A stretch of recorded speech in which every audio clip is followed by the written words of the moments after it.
Back pain patient உங்கள் எல்லாருக்கும் தெரியும் கேட் அண்ட் கேமல் எக்ஸசைஸ், ஒட்டகம் போல் மற்றும் பூனை போல் ஒரு பயிற்சி பண்ணுங்க அப்படின்னு சொல்கிறாங்க இல்லையா. இந்த பயிற்சி பண்ணுற உங்களுக்காக தான் இந்த விழிப்புணர்ச்சி வீடியோ. அந்த பயிற்சி பண்ணுறது தப்பு இல்லை, முதுகில் நல்ல மொபிலிட்டி இருக்கணும்னு சொல்லி கொடுக்குறாங்க. நீங்கள் எல்லோரும் தாராளமாக அந்த பயிற்சி பண்ணலாம். ஆனால் எவர் ஒருத்தருக்கு அந்த பயிற்சி பண்ணுறப்ப வலிக்குதோ, அதாவது முதுகை கீழே மேலும் தூக்க சொல்லுவாங்களோ, அது பண்ணுறப்ப வலிக்குதோ, தயவு செஞ்சு அந்த எக்ஸசைஸை பண்ணாதீங்க.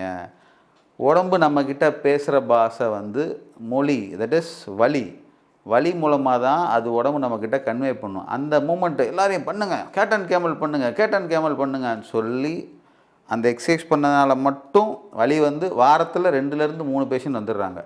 இன்னும் சில குரூப் 6 பேக் ஒர்க் அவுட் மாதிரி ஆப் கிரன்ச்சஸ் பண்ண சொன்னாங்க. முதுகு வலி போகிறதுக்காக முதுகு வலி பயிற்சி பண்ண சொன்னாங்க. நீ டு செஸ்ட் இந்த ஃபோட்டோவில் பார்ப்பீங்க.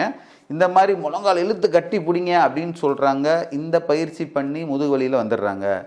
வேறு சில பேஷண்ட்டு புது பயிற்சியை போய் பண்ண ஆரம்பிக்கிறாங்க. பேக் பெயினாக உங்களுக்கு பலகீனம் தான் காரணம், பேக் மசில் வீக்காக இருக்குது அப்படின்னு சொல்லி ஒரு பேஷண்ட், தட் இஸ் ஈவன் அவர் பாடி பில்டர், அந்த ஒர்க் அவுட் பண்ண வர பிடிச்சிக்கிட்டு நம்ம ஊரில் பயிற்சி சொல்லி கொடுக்குறேங்கிற பேரில் அவங்க பேக் மசில்லாம் வீக்காக இருக்குது, எக்ஸசைஸ் பண்ணி ஸ்ட்ராங் பண்ணுங்கள் அப்படின்னு சொல்லி அவருக்கு புதுசாக ஒரு எக்ஸசைஸ் சொல்லி கொடுத்து பிரச்சனையை கூட்டிடுறாங்க.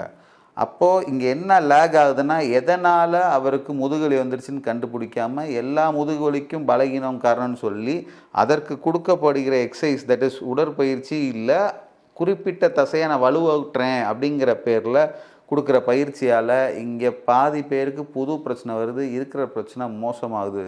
இது சர்ஜரி வரைக்கும் கூட போகலாம். அதனால் நல்லா தெரிஞ்சுக்கோங்க. இது ஒரு பொது விழிப்புணர்ச்சி வீடியோ எடுத்துக்கோங்க.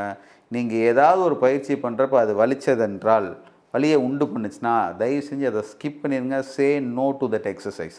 ஏன்னா அது உங்கள் பிரச்சனையை மோசமாக்கும். Myself doctor Satish from Madurai osteopathy clinic.